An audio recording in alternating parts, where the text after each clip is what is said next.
मचेगी। इस देश का सबसे बड़ा दुश्मन यदि कोई है तो वो है कांग्रेस पार्टी। इस देश का बर्बादी का कारण है कांग्रेस पार्टी। कारण बताइए। कारण 1947 से शुरू हो जाइए। कारण तो मैं आपको 100 गिना दूं। आप मुझे वक्त दीजिए तो 100 कारण गिना दूं। थोड़ा संक्षेप में बताता हूं। 1947 में जब महाराजा हरि सिंह ने इंस्ट्रूमेंट ऑफ एक्सेशन साइन किया तो उस समय हरि सिंह को पावर क्यों नहीं दिया गया? महाराजा को, शेख को क्यों पावर दिया गया? साजिश नंबर 1। जब हमारे ट्रुप्स एडवांस कर रहे थे, सीज फायर का ऑर्डर क्यों दिया? विश्व के इतिहास में नेहरू एक ऐसा आदमी है जो विक्टोरियस आर्मी को बोला हॉल्ट। ऐसा नहीं होता है। जो पिटते रहते हो बोलते हैं उजला झंडा दिखा के पीस, सरेंडर। जीतती हुई आर्मी नहीं करती है। क्यों किया? ये 62 वॉर में हम क्यों हारे? आर्मी सप्लाई कोर के जनरल कॉल को आर्मी चीफ कैसे बना दिया? सेना, भारतीय सेना जो है फाइटिंग आर्म और सर्विसेज में डिवाइडेड है। जनरल कॉल कश्मीरी था तो बना दो आर्मी चीफ। अरे वो तो एससी का था, आर्मी सप्लाई कोर। उसका काम था चावल दाल सप्लाई करना। वो फाइटिंग उसका काम थोड़ी था। आपने आर्मी चीफ कैसे बना दिया? चीन यूनाइटेड नेशंस पे सिक्योरिटी काउंसिल परमानेंट में उसको जगह क्यों दिया जबकि अमेरिका ने आपको ऑफर किया था? जितने आइलैंड पे आइलैंड दान देते चले गए। बर्मा को दान दे दिया। ब्रिटिश जनरल को बोलते हैं कि मेरे को मिलिट्री पेपर बना के दो कि मैं सेना से मुक्ति कैसे पा सकता हूं। तो उसने कहा are you serious mister Nehru? आप गंभीर हैं? बोला हाँ। तो आपके लिए लड़ेगा कौन? तो पुलिस लड़ेगी। और वही राहुल गांधी कहता है कि किसान लड़ेगा, लेबरर लड़ेगा और चीन को कई किलोमीटर पीछे छोड़ देगा। भगवान बचाए, बाप रे बाप। ऐसे ऐसे लोग प्रधानमंत्री बनना चाहते हैं, ऐसी सोच रखने वाला। मैडम ये तो खाली मैं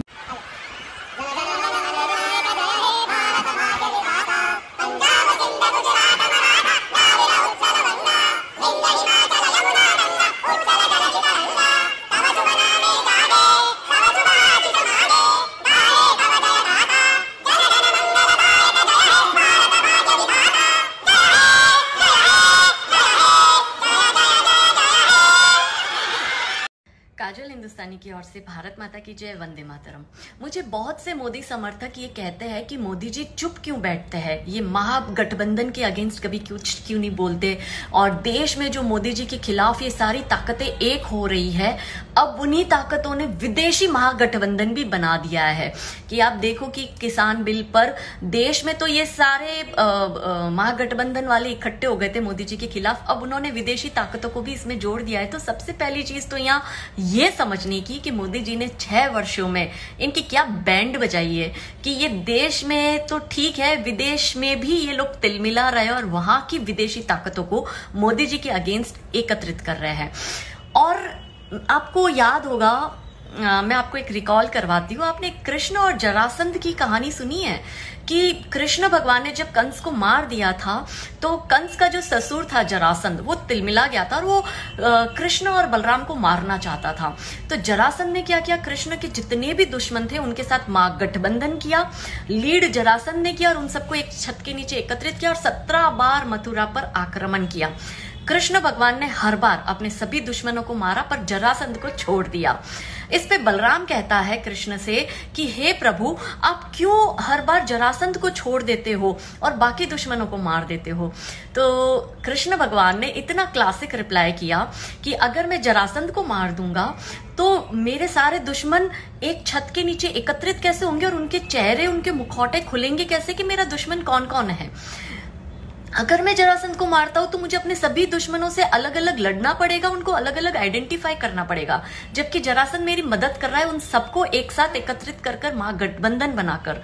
और इस वजह से मैं बाकी सबको मारता हूँ और जरासंध को छोड़ देता हूँ ताकि मेरे जो दुश्मन है उनके मुखौटे खुले और वो मेरे सामने आए और मुझे पता चले कि कौन कौन है मेरे खिलाफ।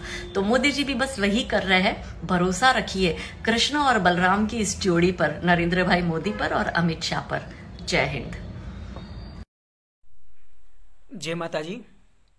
गुजरातना अमरेली जिल्लाना લુવારા ગામની ઘટના છે, જે ક્ષત્રિયોએ ભારત અખંડ ભારતના 562 રજવાડા જે દાનમાં દીધા અને ગુજરાતના 232 રજવાડા જેને દાનમાં અર્પણ કર્યા સરકારને, ભારત સરકારને, એ છત્રીઓની દીકરીનો જ્યારે પ્રશ્ન આવે, દીકરીની ઇજ્જત માટે છત્રીઓએ માથા વધેરા છે, ડાકુ બની ગયા છે, એના માટે પોતાના બલિદાન દીધા છે છત્રીઓએ.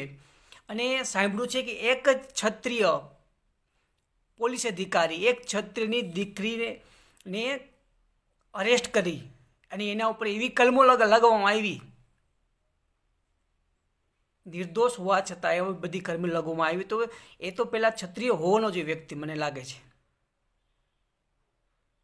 એ તો ખોટી વાત છે કે ક્ષત્રિય નહીં હોય બીજા કોઈક હશે, પણ સાંભળવામાં આવ્યું છે કે ક્ષત્રિય છે બધું, ખુદ પોલીસ અધિકારી.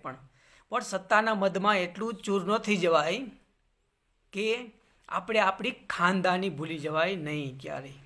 એટલા માટે બધા પોતપોતાના મર્યાદાનું પાલન કરે તો સારું લાગે. અને ગુજરાત સરકારને અમે સાધુ સંતો હાથ જોડીને પ્રાર્થના કરીએ છીએ કે ભાઈ એ દીકરીને નિર્દોષ સાબિત કરે, એનો કોઈ વાંક નથી. એ તો એના ભાઈને બચાવવાનો માટે વિડીયો બનાવવાની કોશિશ કરી હતી એને, તો એને વિડીયો બનાવવાથી કોઈ ગુનેગાર નથી થઈ જતું. જરૂર પડે ત્યારે સાધુ સંતો અમે પણ આંદોલન કરવાનું થાય ને તો અમે પણ સાથે રહેશું.